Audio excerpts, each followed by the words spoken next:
Hello everyone, आज है 4 सितंबर और आज इस वीडियो में हम बात करेंगे डिक्सन टेक्नोलॉजीज और हैप्पीएस्ट माइंड के बारे में। देखिए, जो ग्रोथ इन दोनों कंपनियों ने पिछले एक साल में दिखाई, हालांकि हैप्पीएस्ट माइंड का आईपीओ भी अभी आया था, लेकिन जो ग्रोथ दिखी है दोनों में वो वाकई में काबिल तारीफ है। बड़ी ग्रोथ हमें यहाँ पर देखने को मिली है, लेकिन शेयर प्राइस जिस लेवल पर ट्रेड कर रहा है, जिस लेवल पर इसका पी रेशियो पहुंच चुका है, वो कहीं ना कहीं लोगों को थोड़ा सा कंफ्यूज भी कर रहा है। वीडियो में बातचीत करेंगे इन दोनों के ही बारे में और ये भी चर्चा करेंगे कि खरीदारी का मौका कहां पर बन रहा है। तो वीडियो को शुरू करो उससे पहले अगर आपने अभी तक चैनल को सब्सक्राइब नहीं किया है तो प्लीज़ अभी इसे सब्सक्राइब कर लीजिए, क्योंकि आगे भी बहुत सारे वीडियोस हैं वो काफ़ी ज़्यादा हेल्प करेंगे। तो बात करते हैं डिक्सन टेक्नोलॉजीज के साथ। 4,235 रुपए का शेयर एक महीने में अगर हम देखें तो एक महीने में जहां था वहीं पर आ चुका है। इसी के आसपास था, टूट के 3,800 तक पहुंचा, लगातार टूट रहा था ये। बाद में एक बड़ी रफ्तार पकड़ी इसने, लेकिन दोबारा अब नीचे की तरफ जाने की कोशिश भी कर रहा है। लेकिन एक साल का ग्राफ देखे तो वाकई में 150% से भी ज़्यादा का ग्रोथ है।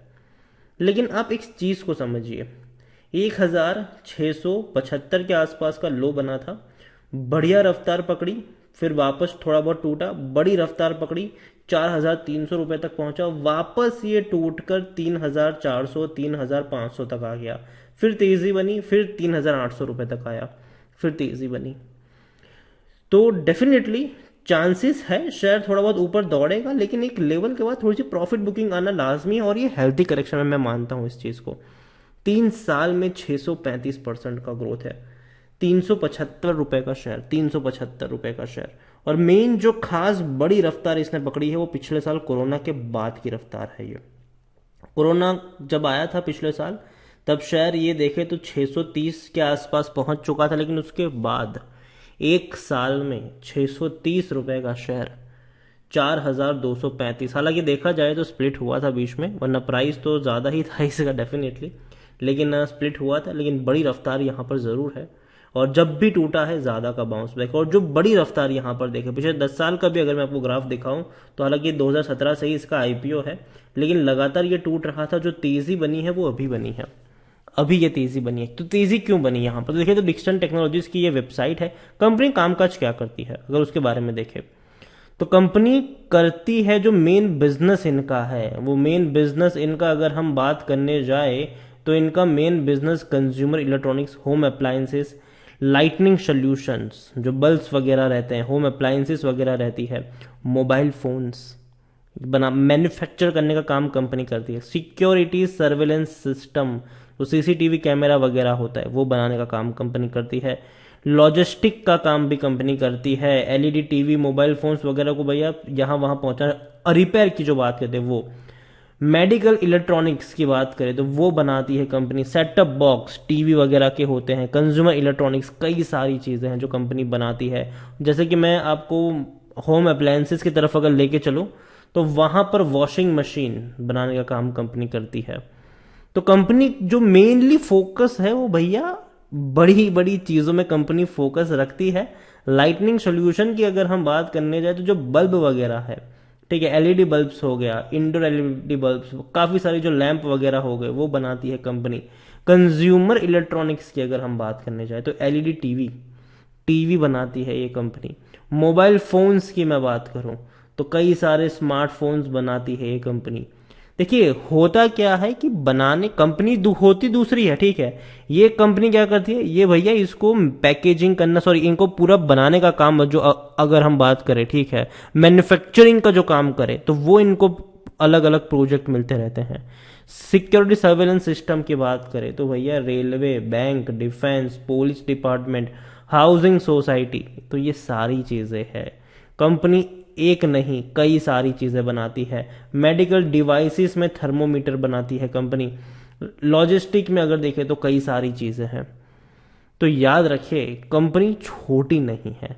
और देखिए, अभी भी इंडिया मैन्युफैक्चरिंग में कोई उतनी बड़ी लेवल पर नहीं पहुंचा है। अभी भी मैन्युफैक्चरिंग में अगर देखें तो भैया चाइना सबसे ऊपर है।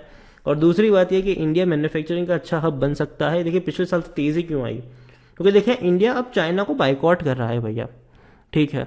और चाइना पे अपनी डिपेंडेंसी को कम कर रहा है और सरकार जो है वो मैन्युफैक्चर पे फोकस कर रही है और ऐसे में ऐसे कंपनियां बड़ी रफ्तार पकड़ने वाली है, इसमें कोई शक नहीं है। फ्यूचर ब्राइट दिख रहा है, वो चीज़ हमें यहाँ पर समझनी होगी। लेकिन प्रमोटर अब देखिए कि कौन खरीद रहा है कौन बेच रहा है। ठीक है, जो तेजी आई उसमें प्रमोटर ने खरीदा, प्रमोटर ने बेचा, रिटेल ने खरीदा या उन्होंने बेचा, वो जानना सबसे ज्यादा जरूरी है। प्रमोटर के पास 35% की होल्डिंग है अभी के वक्त में। ठीक है, प्रमोटर के पास 35% की होल्डिंग है। सितंबर में ही 36% की होल्डिंग थी, मतलब प्रमोटर ने 1% की अपनी होल्डिंग को बेच दिया है। दूसरी ओर सरप्राइजिंगली म्यूचुअल फंड के पास 16% से भी ज्यादा की होल्डिंग थी। 16% से भी ज्यादा की होल्डिंग थी म्यूचुअल फंड्स के पास, जो उन्होंने बेचकर 8.5-9% पर आ चुकी है। डोमेस्टिक वालों के पास पहले भी कुछ नहीं था, अभी भी कुछ नहीं है। फॉरेन वालों के पास 16% की पहले होल्डिंग थी, आज 19% के आसपास की है। खरीदारी कौन कर रहा है? खरीदारी रिटेल वाले कर रहे हैं। 31% की रिटेल होल्डिंग हो चुकी है भैया 36% की, और उसमें भी जो मेन कोर रिटेल इन्वेस्टर्स है उनकी होल्डिंग 6.5% की थी, जो आज डबल हो चुकी है, 13.5% की हो चुकी है। तो देखा जाए तो रिटेल वाले यहां पर खरीदारी कर रहे हैं, प्रमोटर ने हल्की सी बिकवाली करी है, म्यूचुअल फंड ने आधी होल्डिंग यहां पर बेच दी है, डोमेस्टिक वालों ने हाथ डाला नहीं है, फॉरेन वालों ने थोड़ी सी होल्डिंग अपनी बढ़ाई है और रिटेल वालों ने बहुत सारी होल्डिंग खरीद ली है। तो देखा जाए तो ये एक अच्छा संकेत तो नहीं मानता हूं मैं इसको। और आपको जान के हैरानी होगी कि इससे पहले म्यूचुअल फंड के पास 22% की होल्डिंग हुआ करती थी। म्यूचुअल फंड लगातार यहां पर बेच रहे हैं और प्रमोटर भी थोड़ी बहुत होल्डिंग बेच ही रहे हैं। आप देखिए प्रमोटर की अगर हम बात करने जाए तो प्रमोटर की होल्डिंग थोड़ी बहुत कांस्टेंट है, लेकिन जो रिटेल वाले हैं वो लगातार खरीदारी यहां पर कर रहे हैं। सबसे ज्यादा खरीदारी रिटेल वाले यहां पर कर रहे हैं और सबसे ज्यादा बिकवाली कर रहे हैं म्यूचुअल फंड। 22% की होल्डिंग म्यूचुअल फंड के पास हुआ करती थी, जो अभी उनके पास बहुत कम बची है, और खरीदारी ज्यादा कर रहे हैं रिटेल और एफआईएल्स। 10-10.5% की होल्डिंग एफआईएल्स के पास थी, जो 20% की हो चुकी है। तो म्यूचुअल फंड बेच रहे हैं रिटेल वाले और एफआईएल्स खरीदारी कर रहे हैं। यहाँ पर खरीदने का अभी भी सही मौका है क्योंकि शेयर ओवरबॉट जोन में नहीं है, लेकिन करंट प्राइस काफ़ी ज़्यादा है इसकी इंस्ट्रिक वैल्यू से। लॉन्ग टर्म में बैंक एफडी से कई अच्छा रिटर्न जनरेट जरूर किया है इन्होंने। डिविडेंड उतना अच्छा अट्रैक्टिव ये पे नहीं करता है, हालांकि डिविडेंड की मैं बात करूं तो उतना अच्छा नहीं है।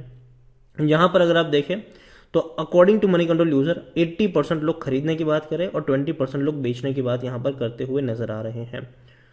ओवरऑल मेरा अपना पर्सनल ओपिनियन है कि डिक्सन टेक्नोलॉजीज खरीदारी करिए, बने रह सकते हैं, लेकिन फ्रेश बाइंग करना चाहते हो तो 4,000 रुपए से महंगा मैं खरीदने की सलाह नहीं दूंगा। मेरे हिसाब से शेयर थोड़ा बहुत और नीचे करेक्ट होना चाहिए और नीचे के लेवल पर खरीदारी के मौके यहाँ पर जरूर बनेंगे। 4,000 रुपए के नीचे मौके बनेंगे खरीदारी के, और एक बहुत बड़ी क्वांटिटी, हालांकि उतनी खरीद भी नहीं सकते, बहुत महंगा शेयर है, लेकिन 4,000 रुपए के नीचे खरीदने के मौके बनेंगे। दूसरा शेयर है हैप्पीएस्ट माइंड, 1,500 रुपए का शेयर है ये।